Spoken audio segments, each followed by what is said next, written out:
Joel 5. Because ye have taken my silver and my gold, and have carried into your temples my goodly pleasant things. In the NLT, Joel 3 and 5. Ye have taken my silver and my gold, and all my precious treasure, and have carried them off to your pagan temples. Call Halal Yahweh, Bahashem Yahweh Shai, Bahashem Rekahak Radash. Double honors to the apostles, the bishops, and the elders of Great Millstone who rule well. And peace and salutations to the hopeful elect scattered abroad. To USA Shalom.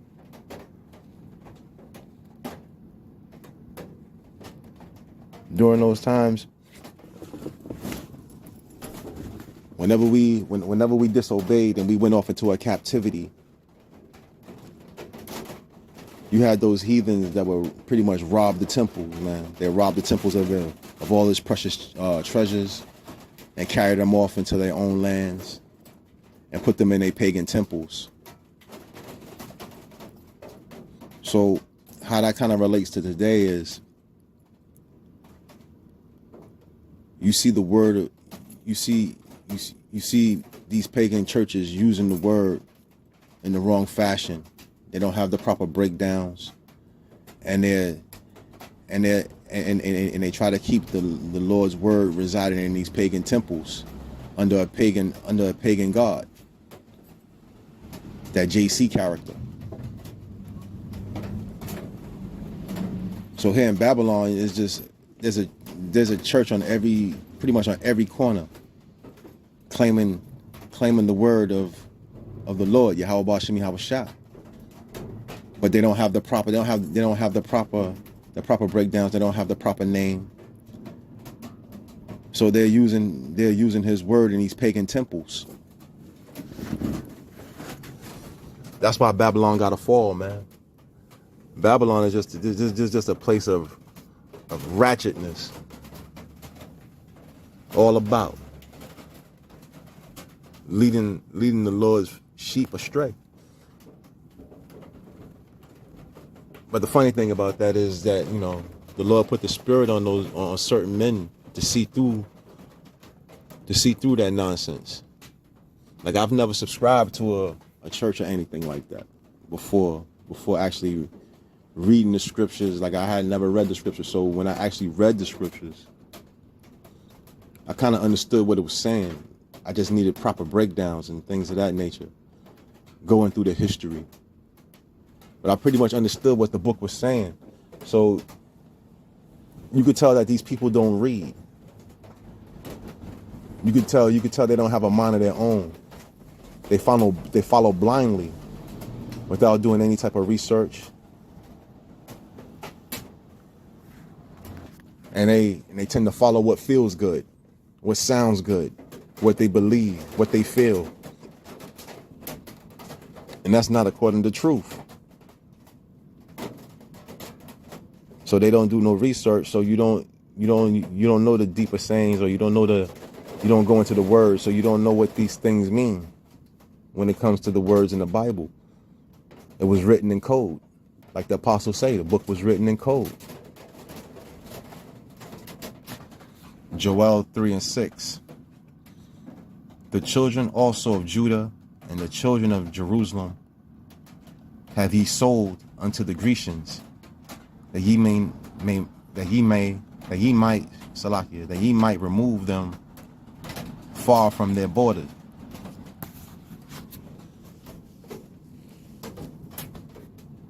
That's where we at now.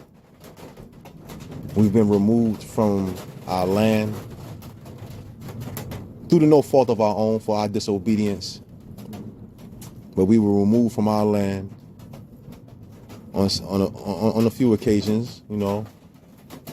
But now we reside in Babylon on the west, that far country.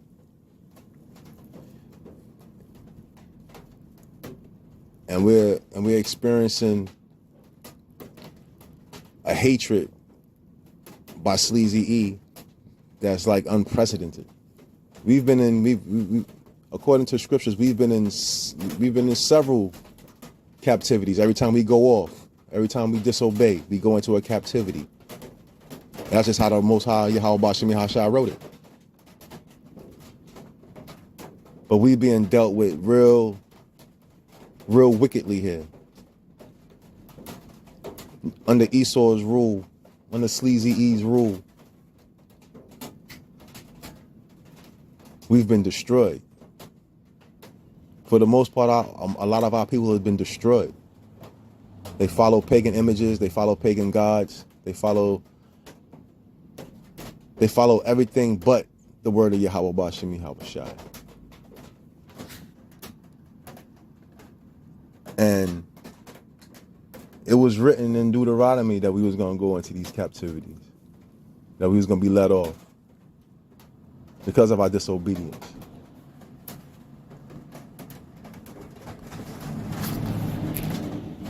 Deuteronomy 28:32. Thy sons and thy daughters shall be given unto another people.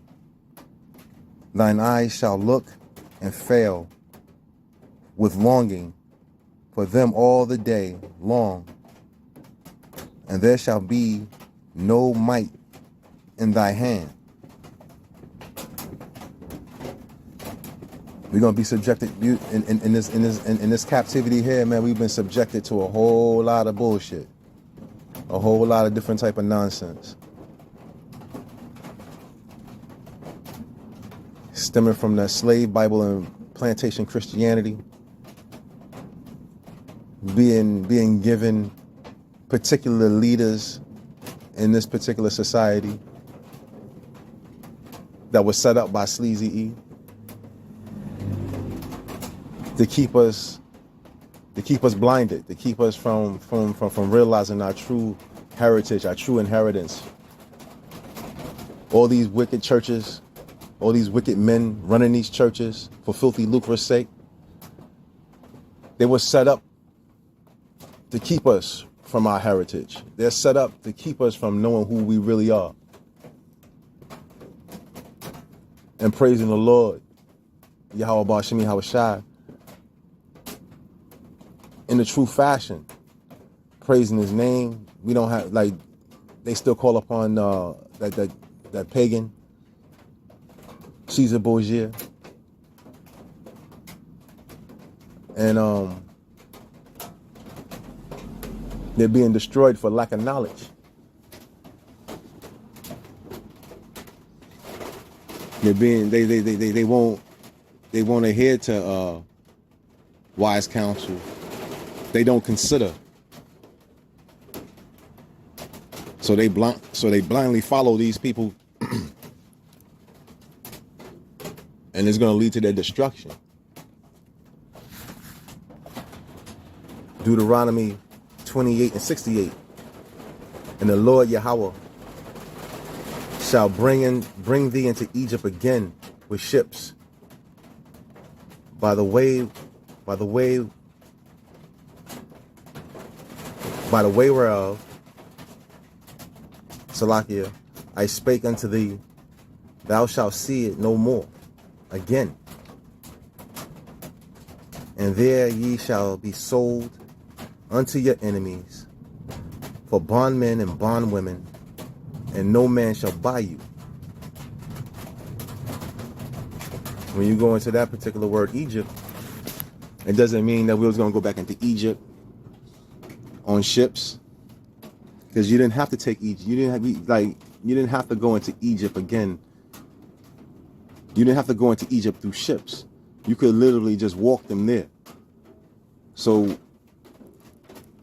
when you have people that buck up against that, that's because they haven't done any type of research. They haven't done any type of they haven't looked at any map. They haven't done anything as far as looking up what the word is. And what these things mean. They have no eye salve. They don't. The Lord didn't put that spirit on them to see it. So I've had a couple of people that bucked up against that. Well, you could take a ship to Egypt. Like, it doesn't make sense. It wouldn't make sense when, you know what I'm saying? Like I live in New York. So it's like you could literally, if Egypt was in Brooklyn, why would I take a ship all around Manhattan, you know what I'm saying, through the bottom of Brooklyn to bring you to there when I could just pretty much walk you right there?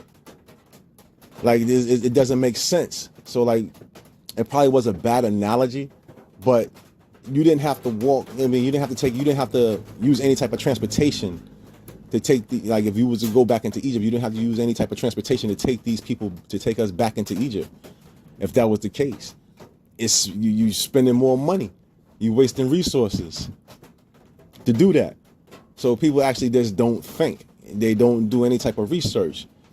So if you actually look at the map, Egypt is right there. So it was like what? Well, it might have been like 100 miles or so, 100+ miles. You walk those people there. You're not gonna put them on no ship to take them there. So it's like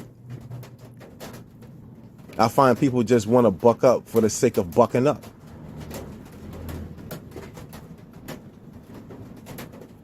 Is it that it's too much work that's involved, you know, because they're lazy in mind and in spirit, that they just don't want to do the work that it takes to see these things? Because it's easy just to, you know, take somebody's word for it, do the electric slide and claim you got the Holy Ghost. It's easy to do that. It's a little bit more challenging to go into these things and dive into maps, dive into the history. It's a little bit more challenging. So I honestly think people are just lazy in mind and spirit. And the fact that the Lord didn't put that spirit on them, you know, to deal with the scriptures in that fashion. Joel 3:7. Behold, I will raise them out of the place whether ye have sold them, and I will return my recompense unto you, to your own heads. That's right. The Lord Yahweh Bashim Yahweh Shai gonna do these nations, Esau and these other nations, real dirty on that day, real dirty, and all your asses is going back into captivity, or going into captivity. You're gonna rebuild that nation. And you're going to follow the Lord's statutes and commandments.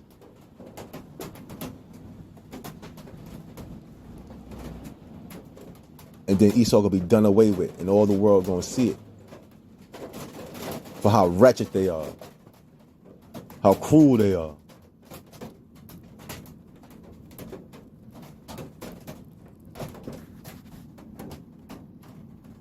Jeremiah 32:37. Behold, I will gather them out of all countries, whether I have driven them in mine anger and in my fury and great wrath. And I will bring them again unto this place, and I will cause them to dwell safely. The Lord is coming back to get us, man. But we have to do what we have to do what we need to do in order for him to come back. So that means we gotta praise the Lord the same way we did in Egypt when we wanted out.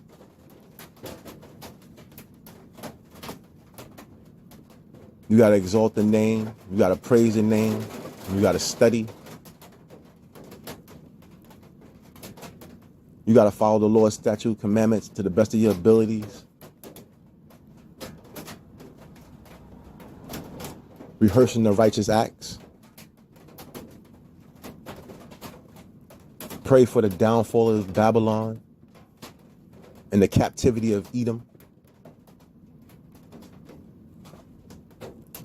I do that multiple times a day.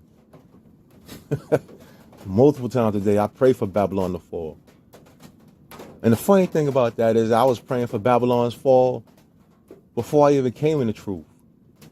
Before I even had read the Bible, before I knew there was a thing called Great Millstone. I wouldn't say I prayed But I will always say, man, this place ain't for me, man. This ain't where we belong.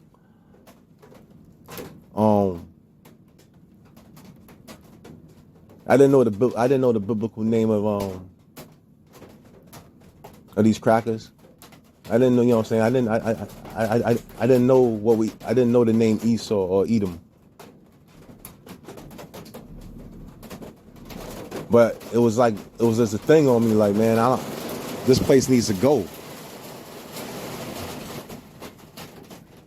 They rule with an iron fist and they act like they do no wrong. They lie, they cheat, they steal, they rob, they rape, they murder. And they quick to blame Jake for all their woes, for all their shortcomings and all this and everything else that go wrong. They quick to blame Jake for it. I used to say, like, I just want to be around to see the downfall. I want to see you know what I'm saying? I always wanted to see the downfall of this place. Now I know why. Now I know why I had those feelings. It's right there in the book.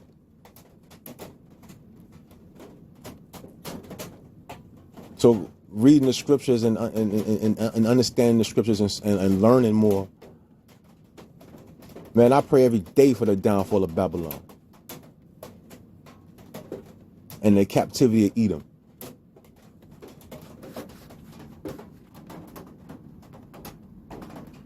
Ezekiel 34:12. As a shepherd seeketh out his flock in the day that he is among his sheep that are scattered,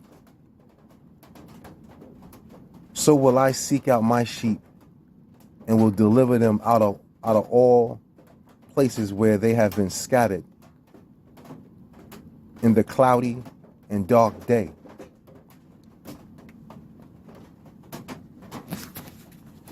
The Lord gonna tear this place up, man.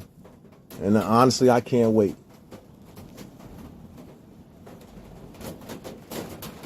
So, like, I give all honors and praise and respect to the apostles, the bishops, the elders, the Akim that labor in this truth for as long as they have.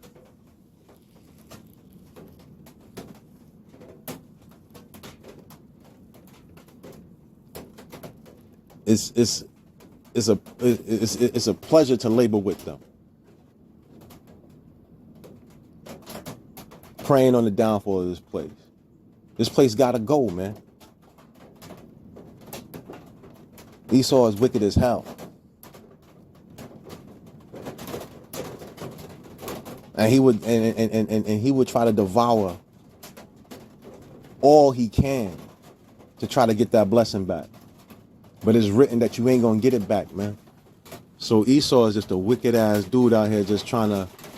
Those are some wicked ass fucking people.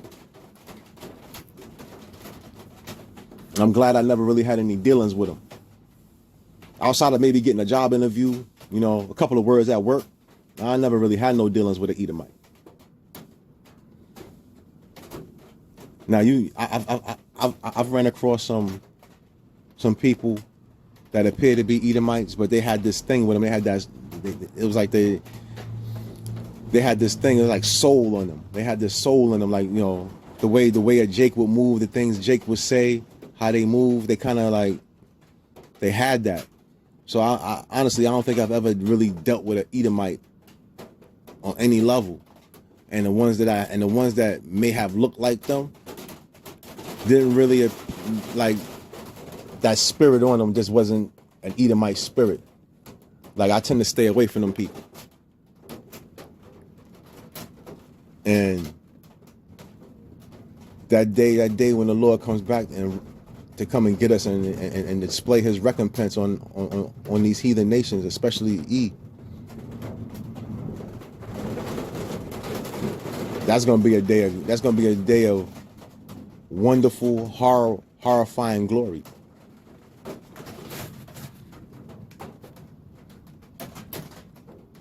Joel 3:14.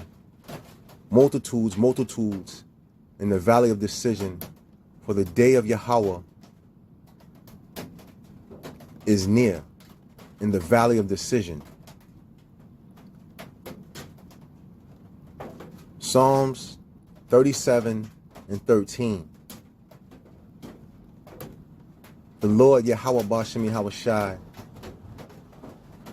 shall laugh at him, for he seeth that his day is coming. Joel 2 and 1. Blow ye the trumpet in Zion, and sound an alarm in my holy mountain. Let all that inhabitants of the land tremble, for the day of Yahweh cometh, for it is nigh at hand. The Lord promised that he was going to come and get us, and there's certain things that need to be, there's certain prophecies that need to be played out. Prophecies need to be played out, and there's certain things that we need to do as a nation. The elect, the remnant of the nation. There's certain things that we need to do. And stay focused. Keep your eye on the straight gate. Pray. Stay diligent in the work. Stay diligent in studying.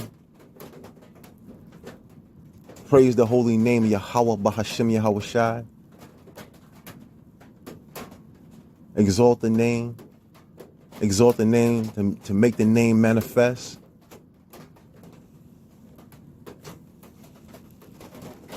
And rebuke all those that speak on any pagan deity, pagan god.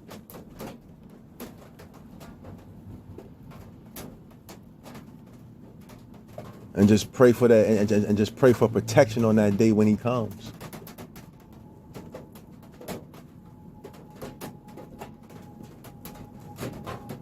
I hope this was edifying. Call Halo Yahweh Ba'ashem Yahweh Shai Ba'ashem Rakah HaKodash. Shalom.